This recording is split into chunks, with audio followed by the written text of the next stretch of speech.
Recording. All right. The budget hearing for the South Whidbey Parks and Recreation District on November 20th, 2024 is called to order at 6 o'clock. Is there any public comment specific for the budget? There is not. Thank you. Brian, would you please lead us through the materials? Yes. I will not get greatly in the weeds. You guys have had these materials now for a while, but I will hit some highlights. First highlight, I share the screen so that way we'll get. first thing is I want to do is I want to share the screen. So that general public isn't wondering what we're doing. There we go. Thank you, Sky. Little changes. I won't cosmetically go through all of them, but in your budget packet, I gave you a paper copy. I'm here too. We made paper copies because we thought the power might be out. Highlighted in yellow will be things that got updated since the last time you've seen it. They're pretty cosmetic. They are health insurance numbers, paid family leave numbers, the building lease numbers, propane, just numbers we didn't have updated before. So they're very cosmetic. They're not significant or changes really. They're just updates. So you'll see some yellow in there. We made one change in the capital budget, and we talked about this at a previous board meeting. The well pump, which has been in the budget all year, but we aren't sure how that's going to be impacted by the pool. We took out of this year's budget, put it into next year's budget. To balance that out, as you might remember, we did the maintenance shop asphalt project last month. So that money's kind of a wash, but we did add that well pump into this current budget. Last thing on the slides, and then I'm going to get into the budget narrative, is this one all the way to the bottom. Excuse me, I'm going to scroll this up. And this is something we'll probably have to talk about later in the early 25. But in your 6-year projection page here, what you're going to see is in the capital reserve line down here on line 36, we hit 2027.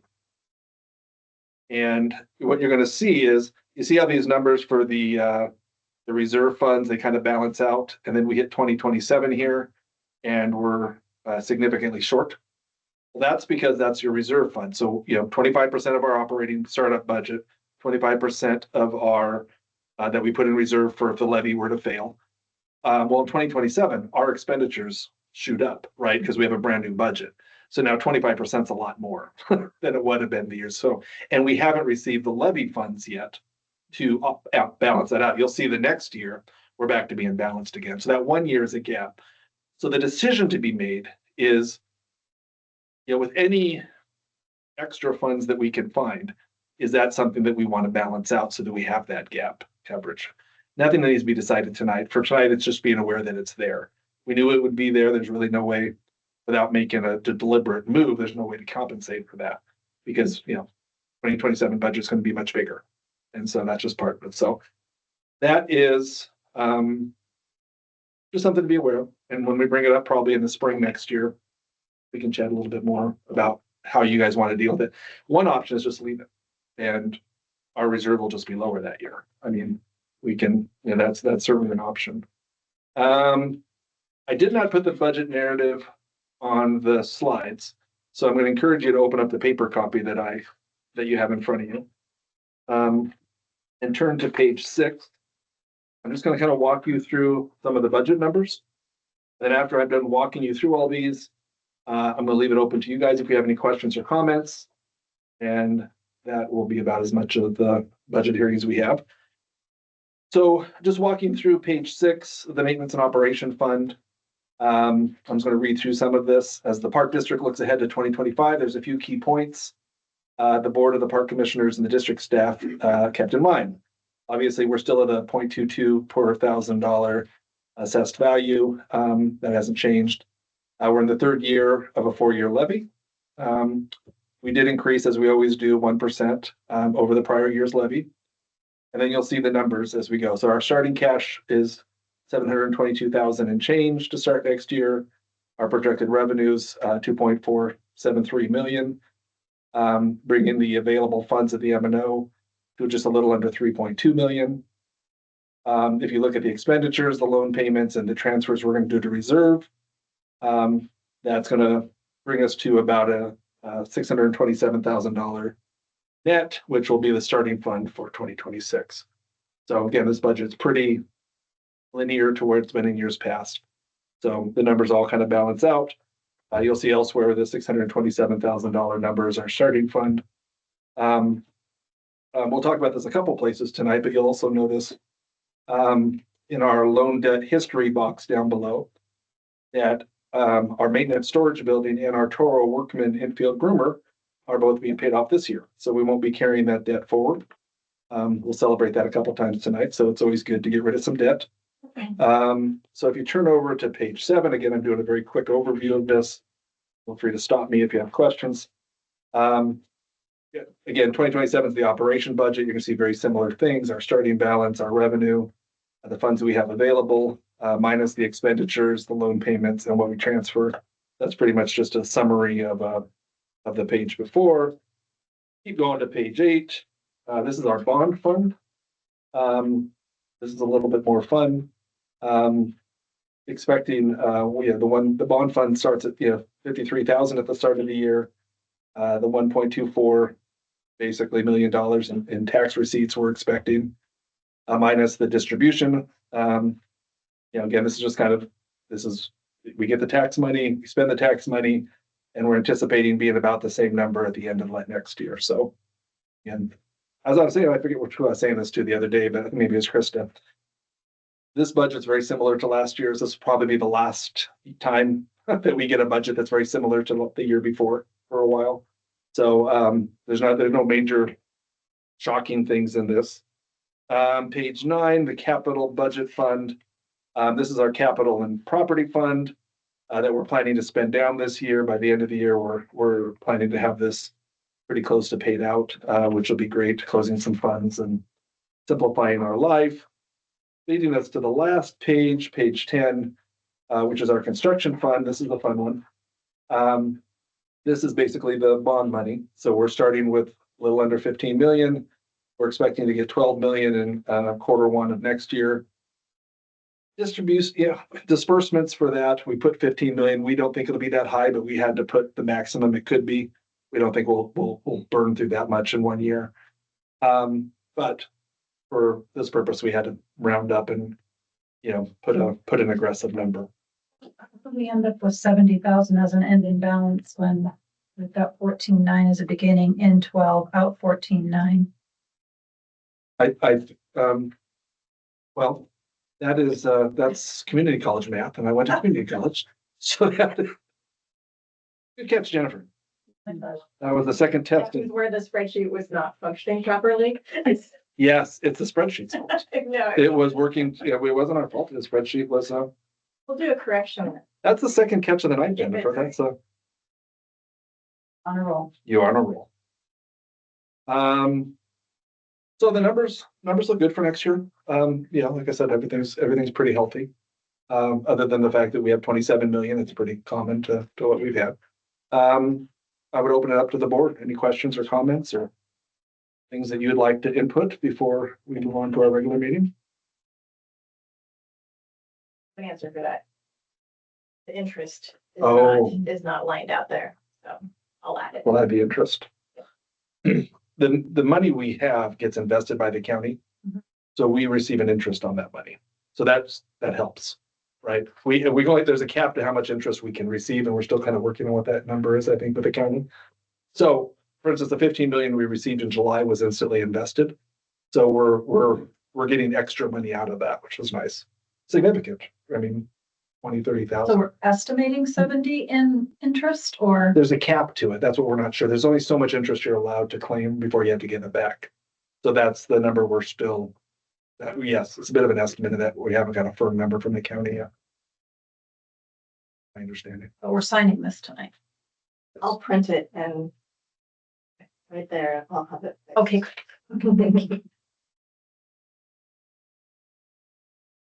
And let me also throw out, as we're talking details, kudos to Carrie, who has been working feverishly on this budget. we work together, but she's once again, it seems like I say that at a lot of board meetings. Carrie's doing the heavy lifting. But on this budget, she did a lot, so. Thanks, Carrie. Taking the errands. Any other comments or questions or? We're good, we're good. All right, then the budget hearing is adjourned at 6:11.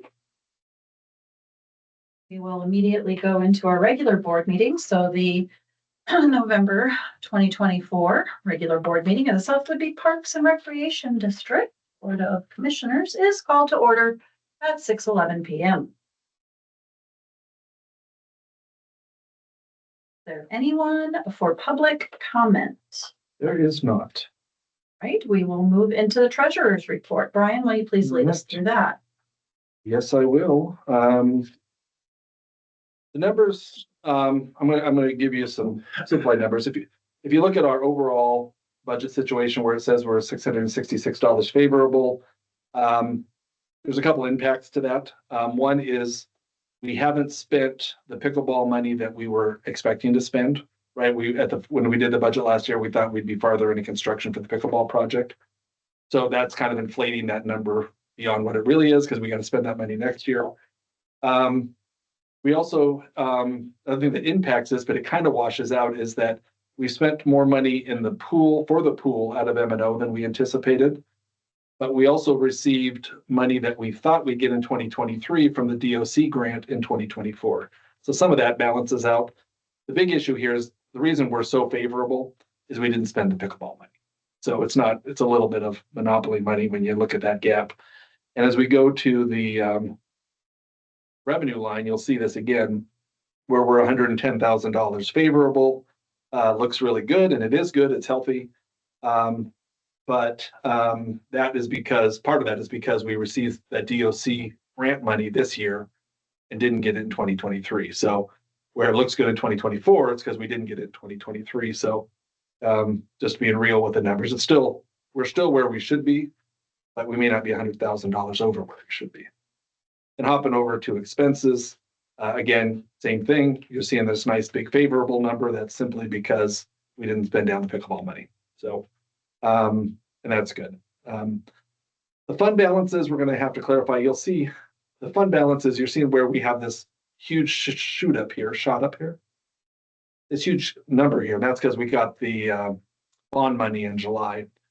But the reality is all of our little bonds here, I'm not going to decipher these all for you because they are these little tiny bars. So we'll look at maybe making this a little bit more spread out in the future. So, but overall, we're in good shape. The other thing that impacts the budget this time of year is a lot of our capital purchases, whether it's Tom's stuff or whatever, happens last quarter of the year. Another reason we might look more favorable now. And again, I'm not saying we're not good. I'm just simply saying some of that inflation that we have is the fact that we're still shopping. Apparently we do a lot of shopping the last quarter of the year every year. So it's our go-to quarter. So when we know how much money we have. Christmas for Tom. Christmas for Tom. And if there's no questions on, you want to take a picture? Which one do you want a picture of? No, I'm just, I wasn't able, or at least on the copy. Mhm. I would assume it'd be the same on my phone.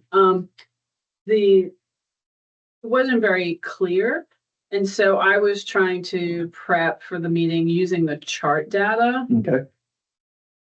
which especially on the phone is not easy to do. But I gave it my best shot, but I found that I really missed the P&L Oh. additional document. Right. So, but I know like with getting the budget ready, It's in our packet. it's see, was in the original packet. They went completely through that. I did not see that. All right, then I take it back, Okay. because that's what I was looking for. Yeah, that helps. So, Yeah. okay. So if everyone's feeling good about that, we can go through vouchers. Any other question? If you're staring like you might have a question. I was just waiting for Krista to see she was good. Okay. Do you want to, I've got it printed here. Do you want to No, look at that's it? okay. Okay. Thank you. Mhm. Mm, Vouchers? Cool. Vouchers. Vouchers. All right. I was trying to read it. It's not strong enough glasses for me to read that on my phone. Okay, updates from the vouchers from last you see. You'll see some project invoices coming in, and that's just going to become more the norm. You'll see some of the permitting invoices from the county came in. ARC had a big invoice. Bloom Projects has started invoicing us. So nothing out of the norm. Something I want to bring your attention to, because I think it's something that as a board we need to address. This has happened a couple months in a row. You look under Tom's account here, you'll see a $6,100 charge on his that he charged on his personal card that we're reimbursing him for as part of the vouchers. This happened last month too. We got to address the credit card limits. I think our credit card limits are just drastically too low for the kind of stuff we're doing. So 2 months in a row, we simply haven't had room on the credit cards to buy stuff we needed to buy. So was it a couple months ago, we addressed the purchasing limits. So the purchasing limits got up to a healthy number, but our credit cards didn't reflect that. So in this case, Tom had equipment he needed, and it was at Home Depot was the best deal for it. And the reality is Home Depot couldn't get a check, setting up an account with them would have been way too complicated. So Tom volunteered just to put it on his personal card. So I think what we got to do is look at least having one credit card that has at least like maybe a $10,000 limit that when we have major purchases we need to get. What are the current limits? I think it's 4,000 for me and it's 2,000 for everybody else. That's not gonna do anything. That's not good, yeah. And that's why I said 2 months in a row it's happened where we've had staff have to get reimbursed just because we didn't have enough money. And so those are things that we got at least up one. And from the bank's perspective, it takes a motion in minutes. They want a copy of the minutes where those things have been adjusted before they will. Yeah, I can't just call and say, can you up it? Not that I didn't try. I appreciate that because I can't tell you how many things I put on my credit card because of finding deals. It sounds like that's what you're doing when you're going to Home Depot. I'm assuming you're finding something there that is cheaper than elsewhere, right? Yeah, completely concur. So it wasn't on the agenda, but we could take care of this tonight, or I could put it on the December agenda. Is there a proposal for Yeah. the limit? I would say at least one card, probably mine, because I have the highest spending authority, would be moved to 10,000. And I'd say maybe the other ones be at least double to 4,000. It's within the spending limits that you gave us a couple months ago. So I think it's consistent with that. In the Just do language, 10 and 5. 10 and 5. Yeah. Yeah. That's easier to remember because, right, they're kind of. Yeah. There's only 4 of us that have cards. I mean, I'm also kind of wondering, is 10 enough? Like, okay, yeah, so for an individual expenditure, 10 is the limit, but let's say there are a couple things that need to, Interesting so point. you have a 9 and a, isn't the language though just one person, Jennifer or someone approves, right? As well. Right. To go over that limit, what's Yeah, that's a good point. It's part of our spending. It's part of our spending, or our new policies for spending. Two things. First of all, the highest limit would be mine, and that'd be 15,000. So that'd be the highest one purchase could be. But at a certain point, either Carrie or I think the treasurer or the chair, there has to be 2 signatures. Yeah. There has to be dual signatures on the bigger purchases so that I think it could be Carrie and me. I think it has to be Oh, I Jennifer. thought it was But I think it could, Carrie and Jennifer. I think it could be. I think it could be either or, so that it isn't just one person going shopping. Nonetheless, that's a substantial amount of money when you get up there, I think, to your point. Yeah. I would say raise it to 10 and 5. Jennifer's proposing here. Do you need to double check anything? Do you need to suss anything out? Should we? I think 10 or 5 would work. Okay, And so then we if don't we- need to check anything to get down the path to December. We can take care of it tonight. Yeah, I think so. Yeah. That's why we could. Yeah, officially add it to the agenda or anything, or It feels like it should be. Does it disrupt your last quarter buying? We can add it to new business. I can throw this into the thought process. Because you've already approved the authority is the spending authority. You've already, really, it's just a matter of the procedure here is just how we're spending it. You're not saying we can spend more, which would be but to me, it would have to be an agenda item because you're telling the public that the staff can, you're telling them we can spend more. In this case, it's a procedural thing of how we're spending it that we're having trouble with. And the only reason to bring it to the board at all is that the bank won't do anything without minutes that say you approved it. So I have no trouble kicking this to December if you feel more Do you comfortable with need that. minutes and a motion, or you just need I minutes? need a motion saying that this is an approved item and but I don't think it needs to kick to December unless you guys feel that way, and it's not that big a deal to us. Okay. So the four are Carrie, Tom, Sky, and Shelby? No, me, Carrie, me. You forgot me. Well, you said, well, yours is 10, and then you said 4. Oh, I meant 4 total. There's 4 of us So total. with 3. credit cards. Got it. Okay. Thank you. You're welcome. By the way, anyone notice the new chairs you're sitting in? I think they're lovely. Yeah. Very comfortable. No more folding chairs for you guys. Armrest. Here we go. It does feel like we're sucking up on budget night. No, I'm just kidding. Okay, so I will make a motion to increase the credit card limits to 10,000 for the executive director and 5,000 for the other 3 staff credit cards. Does that do it? For a total of 25,000. For a total of 25,000. Period. I'll second that. It has been moved and seconded to increase the credit card limit to 10,000 for the executive director and 5,000 each for each of the 3 staff, for a total credit card limit of $25,000. Those in favor say aye. Eric, aye. Krista, aye. Jake, I. Jennifer, aye. All those opposed say nay. The ayes have it and the motion passes. Thank you. Thank you. From a voucher standpoint, I think the only other thing to point out, and I've already commented on this, was you'll see the 2 Heritage Bank payments. The first one, the larger one, the 8885 number. That's what that was Tom's maintenance shop, which was initially in the 2025 budget, but we agreed a couple meetings ago to just pay it off this year and get it done. And that closes that one out. And the other one is which this will be the last payment by nature. So we're closing out two loans tonight, which is great. So that feels good.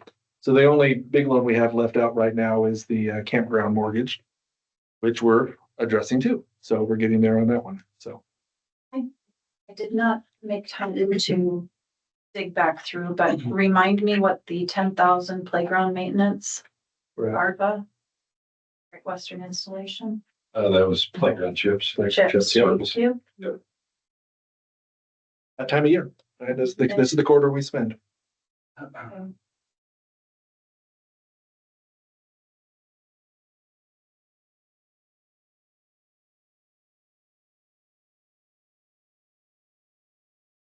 Let's go moving expenses like boxes and that kind of stuff. Costco was the chairs. We got a new folding. Oh, no, I'm sorry. Costco had the chairs you guys are sitting in. That was part of The it. 600? Yeah.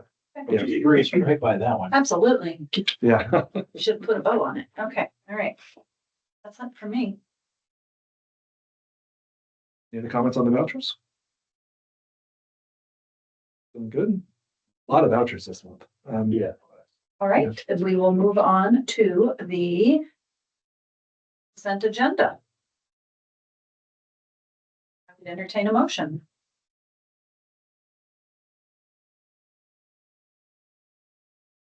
Motion to approve the minutes from the. No, last- it's just you're approving the consent Just the agenda. consent agenda. Okay, I'll make a motion to approve the consent agenda. I'll second.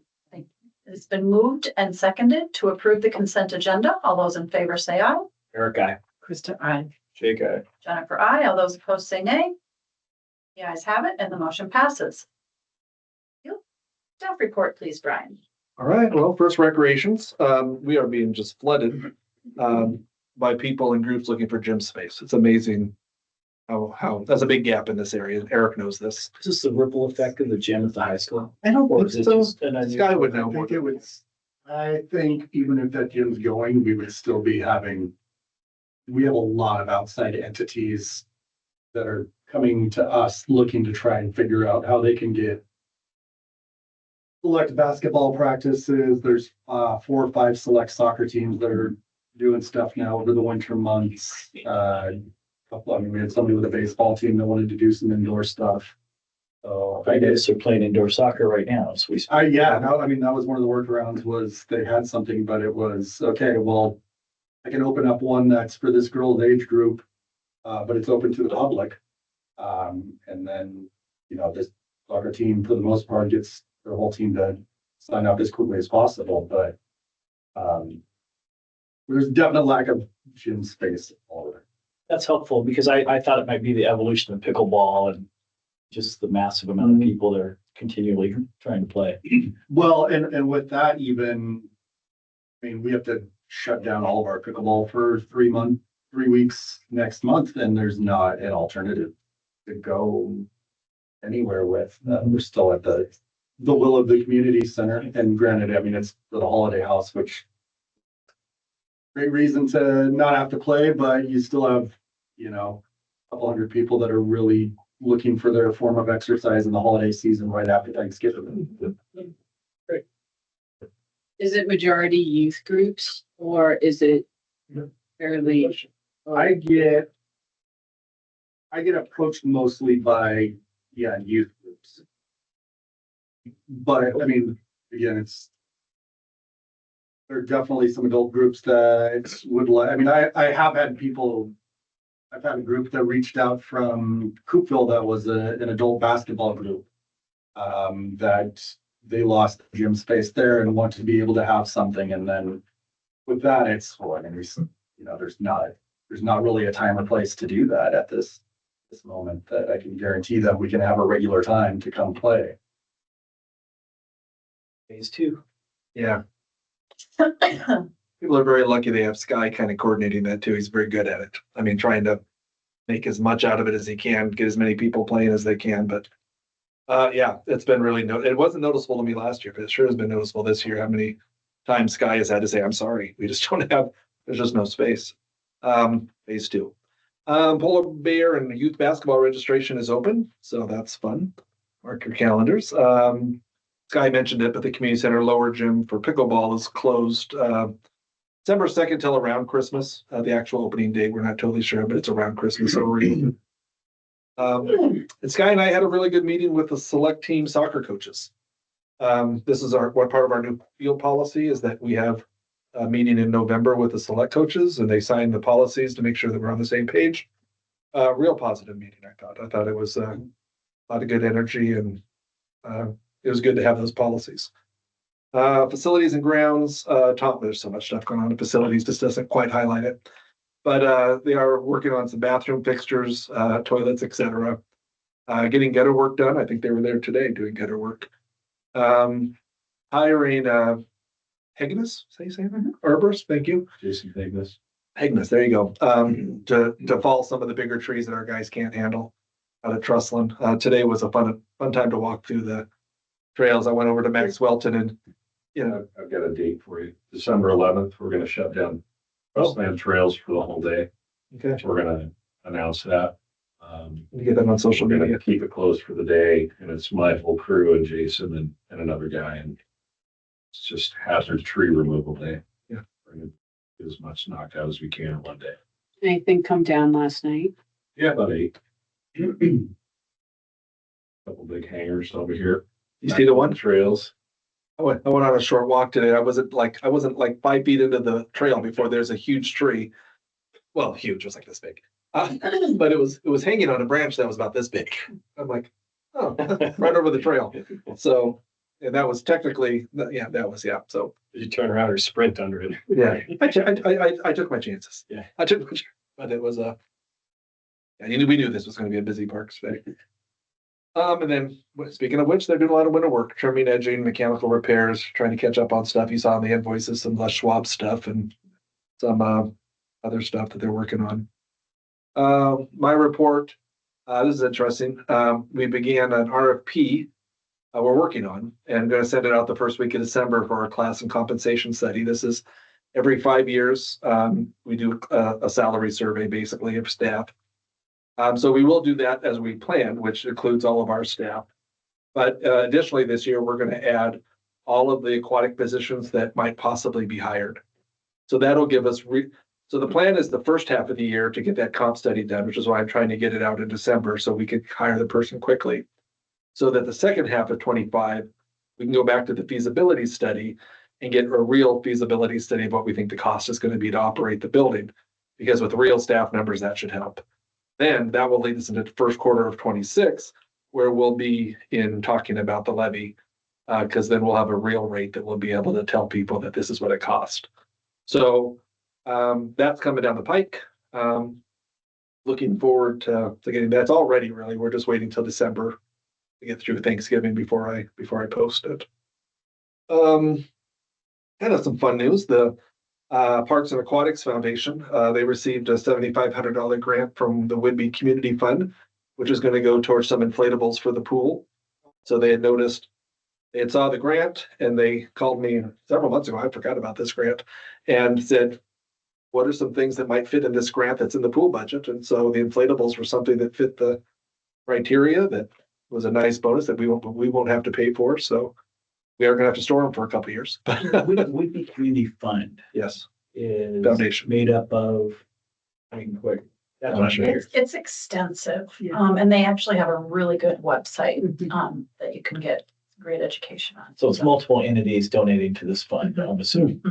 interesting, but yeah, That's great. Yeah, I saw that and I was just questioning, like, well, what does that mean? Who? I just what's great about them is I that wasn't familiar with them. I just love the fact that they saw great. something and said, hey, this could help every little bit. So $7,500 we won't have to spend on inflatables for the kids. Great. We'll find a place to store them for a few years, at least a couple of years. And that brings me to the end of our staff report. All right, we'll move on to the, unless there's any I did questions. have a question. Any further meetings about the triathlon? We have one planned in January. Okay. So we've had two so far. Two, or do we have the ones that We've had two. I can't remember when, but the last one was in between when the last board. I don't remember. So we've had a couple. So the next one's in January. And so we're moving that along. So Just a shout out to Tom and his crew. The Trustland ADA trails have all got a nice new top dress on them. that's right. Thank you. Are really nice. No. Yeah, I should have tossed that in there. Thank you. That's three things you've got. Well done, Jennifer. You're on your A game tonight. We'll move on to the comprehensive plan programs.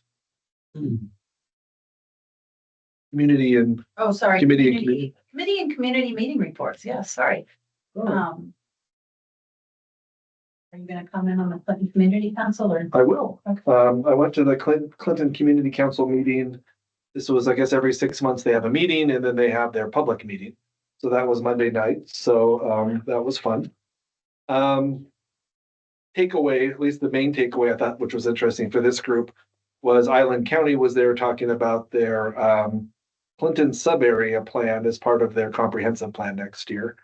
So they did a little presentation of how they're going to engage the city of Clinton into that plan. So their current plan is in next summer, spring into summer, they're going to be doing some public meetings, getting some feedback as to and then next fall they would approve the sub area plan at Clinton as part of their bigger plan.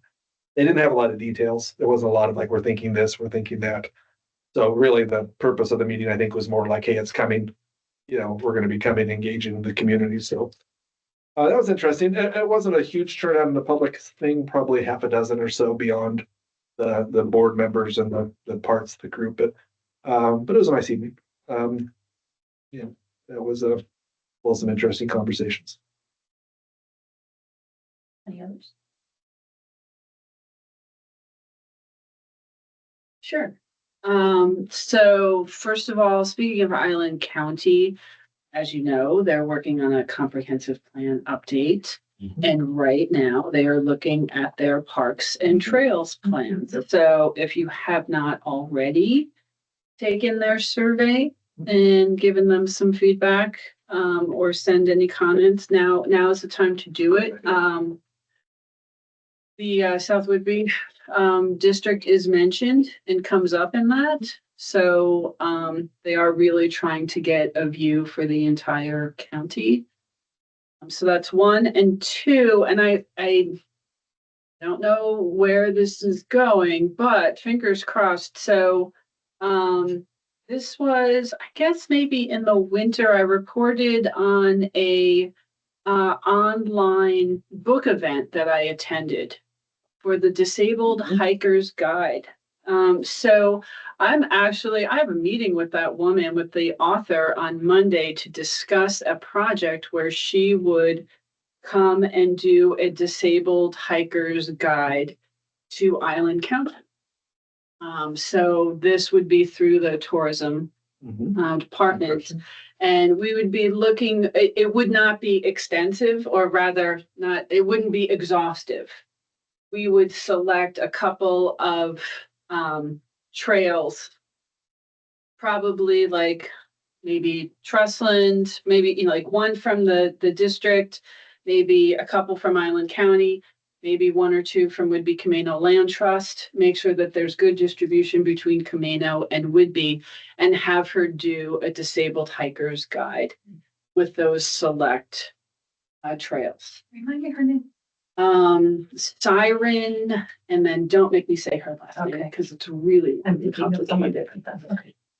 And also the work that she does and how she gets it started could be the basis of perhaps, and I've been in talks with Whidbey Camano Land Trust, maybe that can be expanded with an intern or a student, like maybe a couple of the students from the Woodhaven High School, or somebody who could work on her model and expand that to more trails and facilities through the county. So beginning steps, we'll see, but Where would we find that survey? Island County, I can find it. I can find it and send the site to him, and then he can send it out. Thank you. Awesome. Thanks for mentioning that. I had heard about it and I had spaced on it. Any other committee or community meeting reports? Moving on to unfinished business, please. Comprehensive plan programs. All right, just a few, there's so many things going on now. It feels like 3 bullet points isn't enough, but I think I just picked out the highlights. Pickleball courts, permit documents have been submitted to the county and paid for. So I saw those in the vouchers. We're hoping to go out to bid in January if the responses from the county are positive and affirmative, maybe as late as February. Fields, I mentioned the select team coach meeting. Sky and I also met with the soccer club president and vice president. You might remember they were at the board meeting last month. So in response to their public comments that they made, I thought again it was an excellent meeting. I thought communications improving, really having those field policies that we approved last spring in place, I think helps both sides. It's just nice to have something to reference so we're not subjectively talking about things. But a real positive, and we've had several positive interactions since then where winter time is really challenging for us because we have our fields, which we're trying to be good stewards of. They've got a much larger soccer program in the winter. They're really off to a good start. Us doing the elementary school field, them doing the community center field, which is open for the first time this winter, really helps. So there's 2 sand-based fields now in the community where people can play on, and in the winter, that just makes all the difference. So a lot of positive vibes, I think, going there, some good steps. Campground, last month I reported that would be about $5,000 to do our site plan. The updated quote was a little higher. There was some extra steps that they had to take, which I still felt pretty good about. So it's going to be about a little under $9,500 to get that site plan. It says completed in December. They're going to be starting it in December. So I'm not sure how, I don't think it's going to take them that long. So I still think December, January it should be done.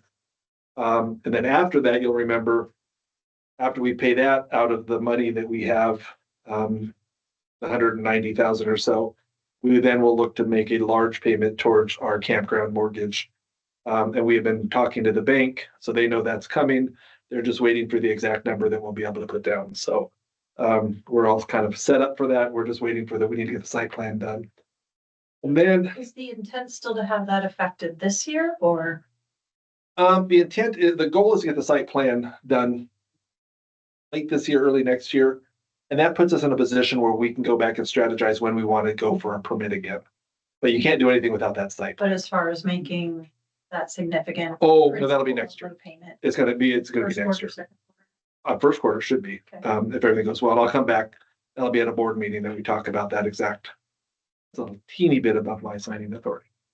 So, also want to throw in, this wasn't in the, packet, but it's a pool update.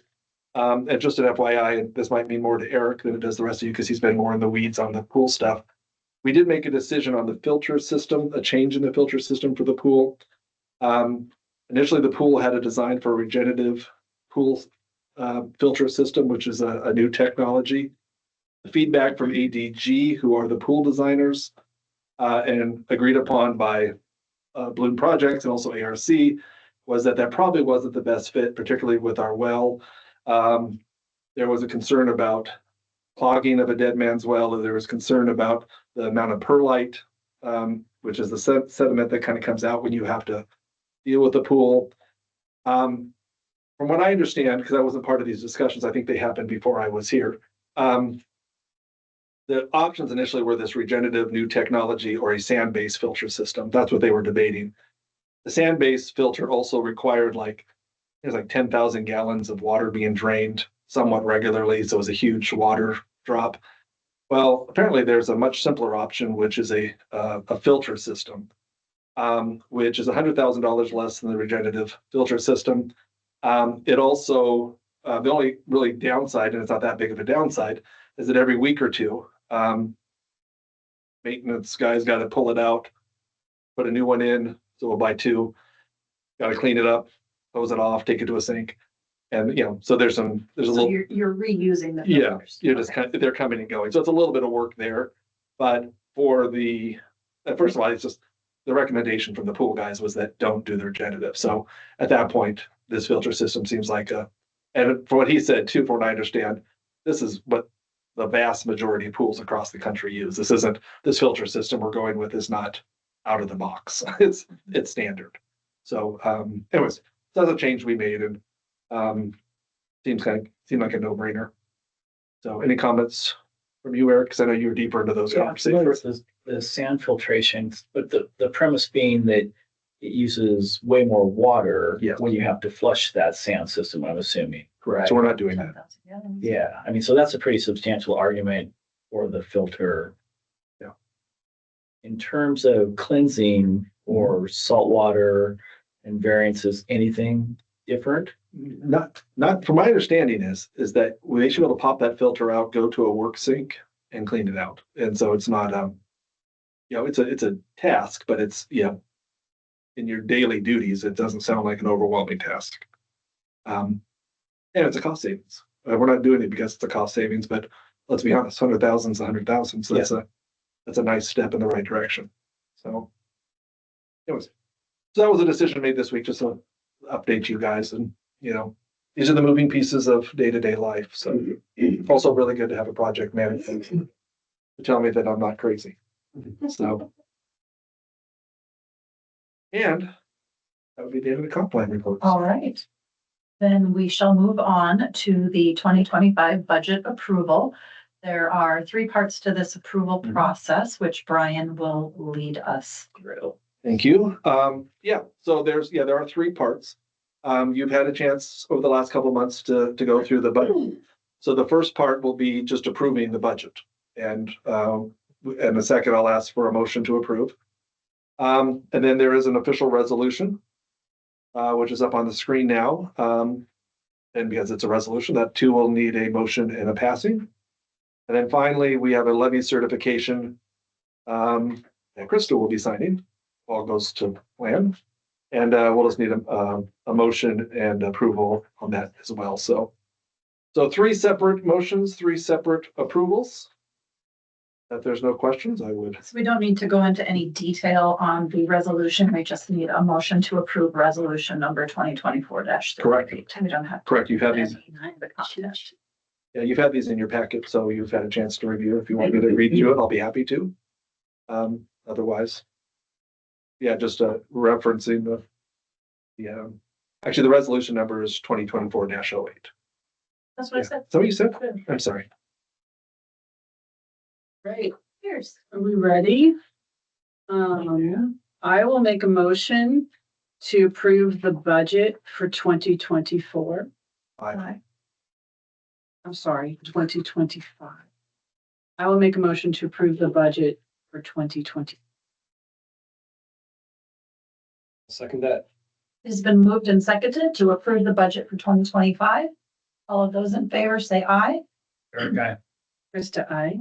Jake, I. Jennifer, aye. All those opposed say nay. The ayes have it and the motion passes. And I would like to make a motion to approve resolution 2024-08 for the 2025 budget. I'll second that motion. It's been moved and seconded to approve resolution number 2024-08 for the 2025 budget. All those in favor say aye. Eric, I. Krista, I. Jake, I. Jennifer, aye. All those opposed say nay. The ayes have it and the motion passes. And I would like to make a motion to approve the levy certification for the 2025 budget. I'll second that. It's been moved and seconded to approve the levy certification for the 2025 budget. All those in favor say aye. Eric, I. Krista, I. Jake, I. Jennifer, aye. All those opposed say nay. The ayes have it and the motion passes. Thank you. Thank you. All right, we will move on to new business. All right, our last item of the night. At the October board meeting, the board approved entering into a contract with Bloom Projects LLC through the end of the bid process. Tonight, Mark Bloom is here to introduce himself and answer any questions you may have. Let me say before I hand the metaphorical microphone over to Mark, in the last month or so that Mark and his team have been involved, we feel the impact. Every meeting we've been at with ARC, the things that have been caught already that we wouldn't have caught. Little things, I mean, things as obscure as has Puget Sound Energy been contacted?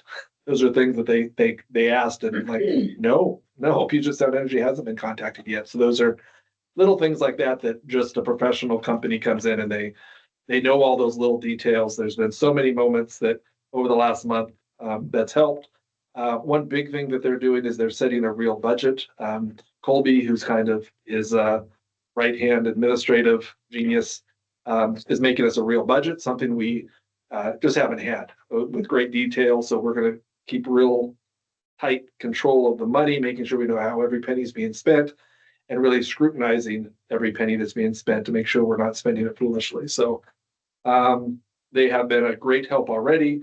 I can't imagine that through this bid process, this isn't going to pay huge dividends to us to make sure that when we get out to bid here in a few months, that we're sending a bid packet that we can be really confident and really that it's not only well put together, but that it is as responsible fiscally as it is in quality. So with that, Mark, welcome. Thank you. I'd love for you to. Thank you for the nice introduction. It's always nice. And thanks for having me here tonight to meet with you. I don't know, if you'd like to know, I can give you just the 30-second sort of elevator pitch on who Bloom Projects is, if that would be helpful. Make the assumption that it might be. So I've been in the business for close to 30 years. Bloom Projects is 19 years old in January. And it's the entirety of it, of my experiences in owner's representation. So a whole variety of different types of projects, including aquatics. I think what that varied experience really brings to you is really best practices and a whole lot of experience and information that, that benefits you, certainly benefits Brian. I have a team, so we have businesses located in Seattle. The majority of our work is in Seattle for everyone from the Mariners to Amazon to Meta, Facebook, to the University of Washington. We're doing building two private schools, additions of new construction, new buildings for two different private schools right now. We're a kind of wide variety of different projects. Our most recent aquatics was the CL Tennis Club, and we did there. It was a complete renovation. It really was almost virtually a new construction. Pretty complicated project. Yeah, and it's not just me. It's there's 8 of us on the team. Colby is an integral part to that. We've worked together for it's either 12 or 14 years. I should know that. She is great, and she's really on the financial side, financials, contracts, that type of thing. So she's really my right hand in working closely with Carrie in reconciling kind of all costs to date. And then our really first endeavor is assembling a responsible budget that's comprehensive, that is really tries to capture everything from now through occupancy. And that includes sort of a lot of those soft, less tangible items at the end that are needed, that aren't necessarily thought about in great detail early on. So we're well into that process now, and that's going well. I think really the last few weeks we spent poring over the current documents. We have the 50% construction documents that were issued out, and there's a reviewed spec. So we're going through all of that. We've met with ARC, with Paul and the architecture team a couple of times. We have a meeting tomorrow with It's was Davido, it's now Facet, the water people. So we're meeting with them about the water supply and kind of that whole system. It's a pretty complicated system. So I understand it on paper. I would like to understand it out in the field. We're going to actually meet and walk the path, go to the tanks, come back to the site, and really understand that system. The other thing, as I mentioned, we've been diving into the jurisdictional approvals. So there's many. Everything from Island County to the Department of Health, and a variety in between, and including PSC. And so really trying to understand kind of where that's at. Not trying to take responsibility or take over that really is the architect's role to and the subconsultants to drive that. But I feel like I'm a neurotic project manager. I need to understand the details. I need to understand where those critical path details are at, and where that process is. So, the PSC example was like, why have we not contacted them? That's a critical component to the project. So all good, making progress. We have the 75% plan set coming out. Actually, they're completing on Friday. We'll see it on Monday.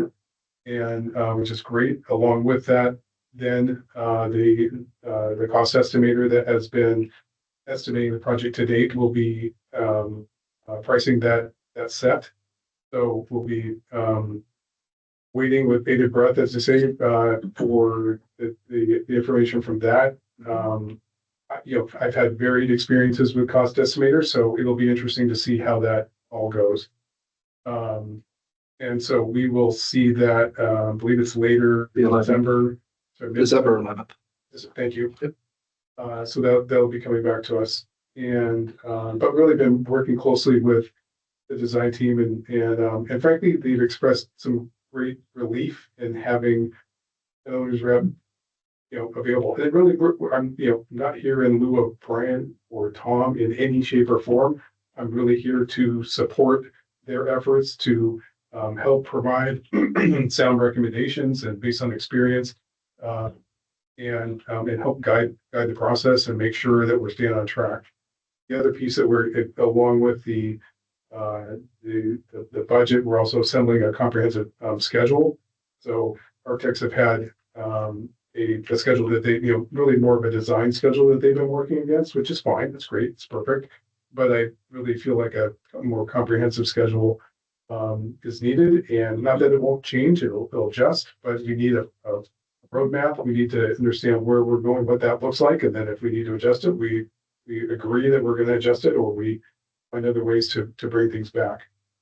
So it was a little bit of a monologue, but I throw out too, first of all, he's a cougar, which I know Eric would like, but also throw out that he's without power on Goss Lake right now. Yeah. And also Colby lives on the island. So the team we're working with are island people, which is also. You said Colby's at Double Bluff? Double, yeah, she's right near right in that area. Lancaster. Oh. Yeah. Yeah. Anyways, so just throwing in Thank you. the island time, which I mentioned before, but it's never bad to reiterate. So. We love the island and love the triathlon. Actually, didn't realize that Brian and Tom and team have been managing that. So that's been great. Sky. Sky in here from here. Yeah. You see the little plaque over there with Carrie's 15-year significance in front of the triathlon. Any questions for Tom or for Mark, excuse me, or comments or thoughts, or this is your chance to interact? I'll shut up. Have you worked with ARC before? I've not worked with, I've worked with most design teams in town and most general contractors. It's over the years. I've not worked with ARC. I've certainly heard of them and been, kind of peripherally, but I've not worked with them before. But they, really, Paul seems really solid. Appreciate his sort of transparency and clarity about, and really where he didn't know something, he circled back and came back after checking it out with his team, kind of where that issue was at. So they've been great. Any immediate takeaways? I'm just curious, fresh eyes that, you haven't been immersed in the project like a lot of us have. Just interested if you. Yeah.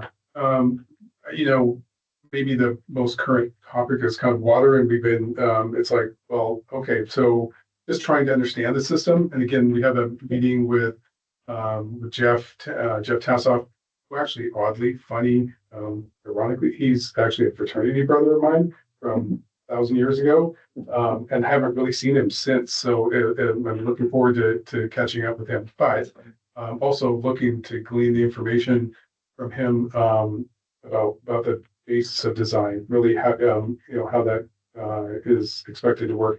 It's not only the supply system coming in, you're going to, not regularly, every probably couple of years, you'll empty the pool and refill it. But how's that whole thing work? Where's this water go? Where's it come from? How's that work? There's things like, so in discussing these filters last week, we spent a fair amount of time kind of working through that. And as I'm talking to Paul, he was working with ADG, the pool specialist, and they're like, gosh, if we shift to that, we may need to grow the building a little bit. It was like, absolutely not. We're not growing the building. But we also need to be able to accommodate this. So let's figure out how. And, quickly identified that there was a sink in the mechanical room. Okay, let's rework that sink a bit to accommodate that, because we're not going to take these outside in the winter to clean filters. Let's figure out how we're going to do it effectively, efficiently in an area that makes sense inside, and we're not growing the building. That's just nothing but additional cost. So not to say that we wouldn't, if that's where things needed to go for some reason, but to clean filters, we're not going to increase the size of the building. And so, part of my job, I feel like it's just constant kind of containment and keep us on the right path and not let us sort of veer off and keep us on the right path. So takeaways, there's a lot going on. There's a lot to it. I want to understand how the most recent value engineering effort is portrayed in the plans. I'm gearing up to get the RFP for a general contractor assembled, and I want to understand, so right now, I think, there are deductive alternates being proposed for some of these areas. And sometimes that works really well, and sometimes it works better to do things as an additive alternate. So I want to just study that a bit and understand kind of how the plans are coming together to portray that, because it's on the plans, that's what they're pricing. If it's not on the plans, however small detail it is, it's not included. So, yeah, just trying to get my head around it. Right, that was a long-winded No, it's great. answer. I greatly appreciate that. One, I think, and correct me if I'm wrong, you have a local investment in it. I do. You know, I think that's wonderful. And I read through your bio and I was thinking of the Seattle project you worked on, the tennis club. Mhm. Is that an outdoor pool or It is. indoor? It's an outdoor pool. Outdoor pool, Yeah. correct? Right. Yeah. It's a really amazing site.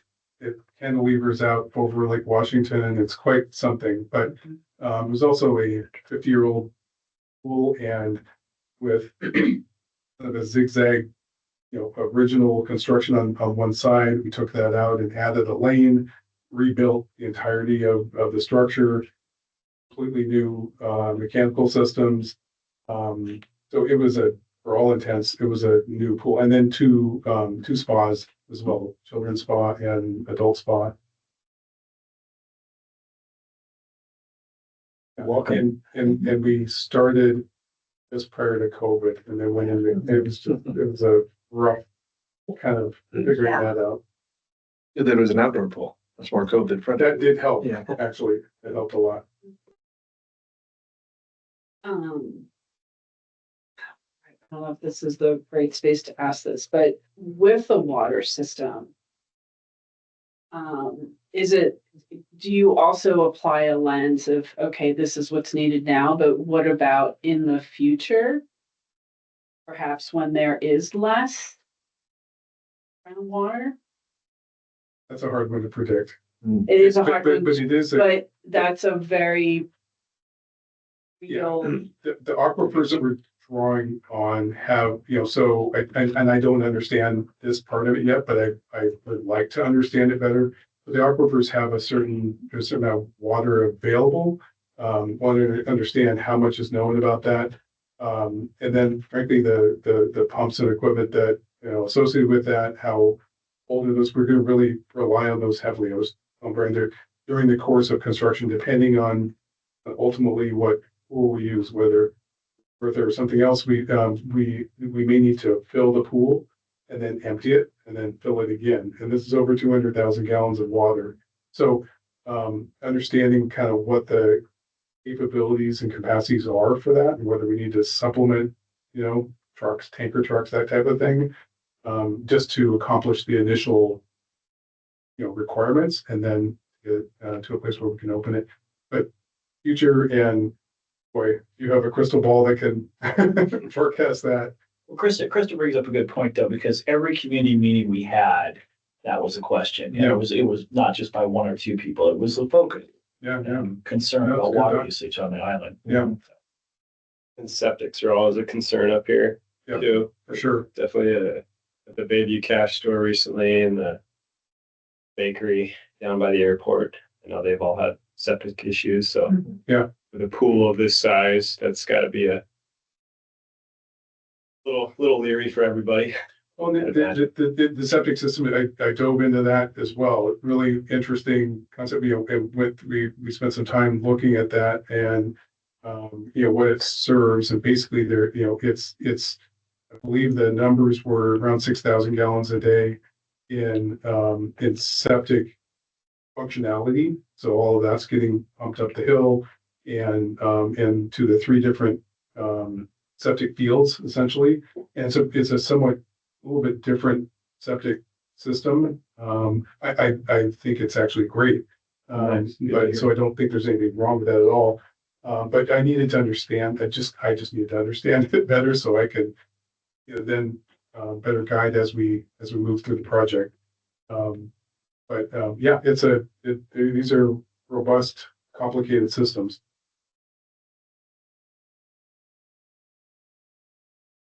Have a meeting Yeah, just the other day. I'm sure we'll find out more tomorrow, but it sounds like we're gonna have one well, not two. Sounds like, Jeff, what they're talking about is just utilizing our large producing well and the systems off of that to clean water go into the new tank and dirty water go into the existing. So we'll learn more tomorrow, but the plan has changed. So it's gonna be interesting to go through that tomorrow.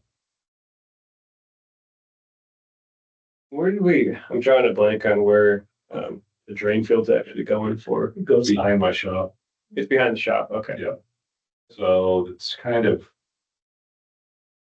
I think that all the access is gonna have to go through our shop area. There'll be a road leading down into that area. Last I heard, it was 2 to 3 acres, probably at least, of trees gone. In the middle of the loop trail. You know, the trail kind of goes along the top of the hill, loops back around, so it's gonna create a daylight in there. It's not gonna be accessible to the public. Can probably do some plantings along the edges of it, things like that, but, Generally septic, drain fields, you don't really want to do much on top of them. And in fact, driving over them with heavier equipment can be a problem. All those kinds of, so it becomes kind of a no-fly zone. A walk zone.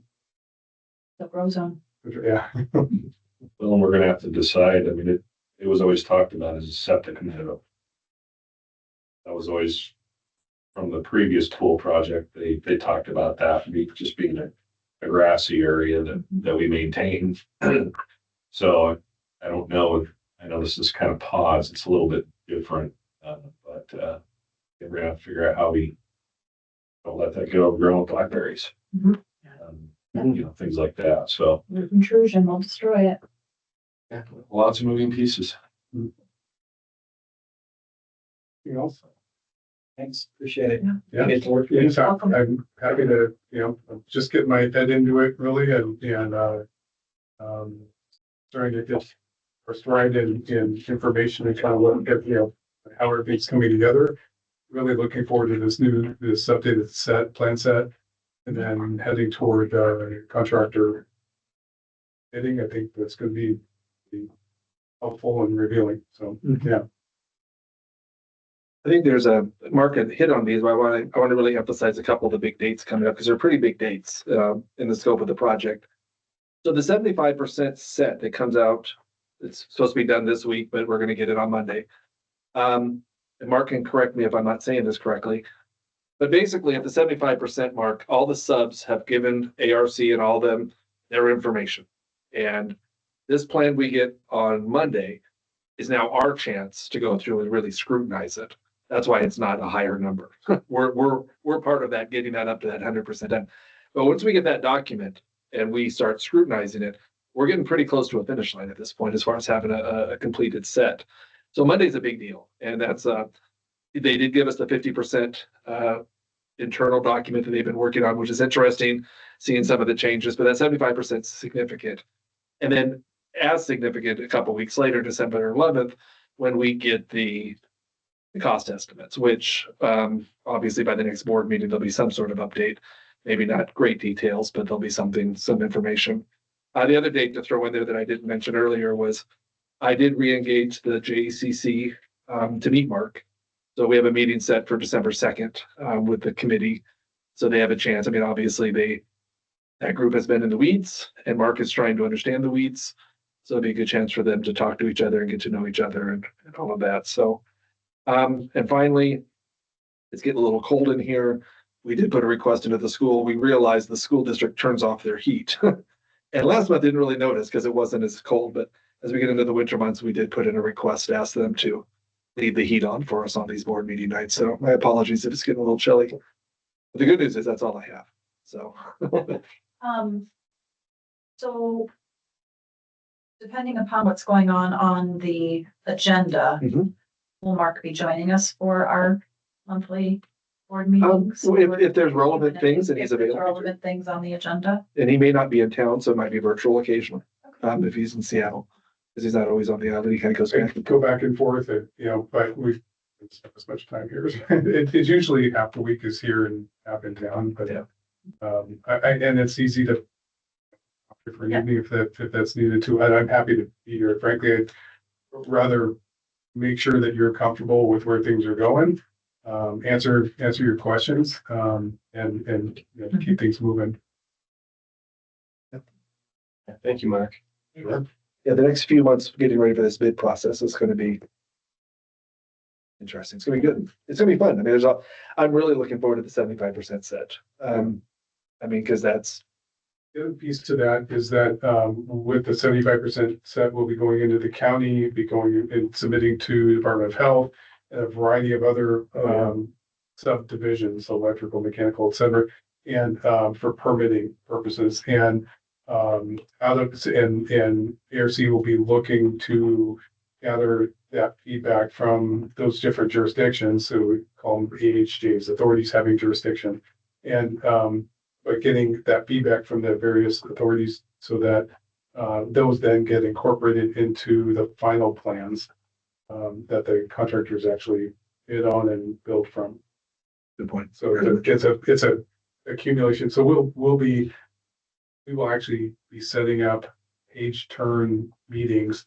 I'm gonna suck up a whole bunch of time of Tom and Brian's to pour through the plans with the design team, with the various sub-consultants, and literally be turning the pages, going through, and we will have gone through and made our notes ahead of time and going through and, in quizzing, asking, checking, commenting. So I think that we're in a good spot and looking forward to this next piece. I think it's interesting to note that because our initial document in January, the DD set was 119 pages. And I kind of thought the second set would be around that. Mark informed me that no, it'll be a lot more. Wow. So we'll get them blown up like we did before and so that we can see. But it's great having Mark and his team and those eyes that sees things and knows things that the rest of us don't. So great news. And a lot of fun so far.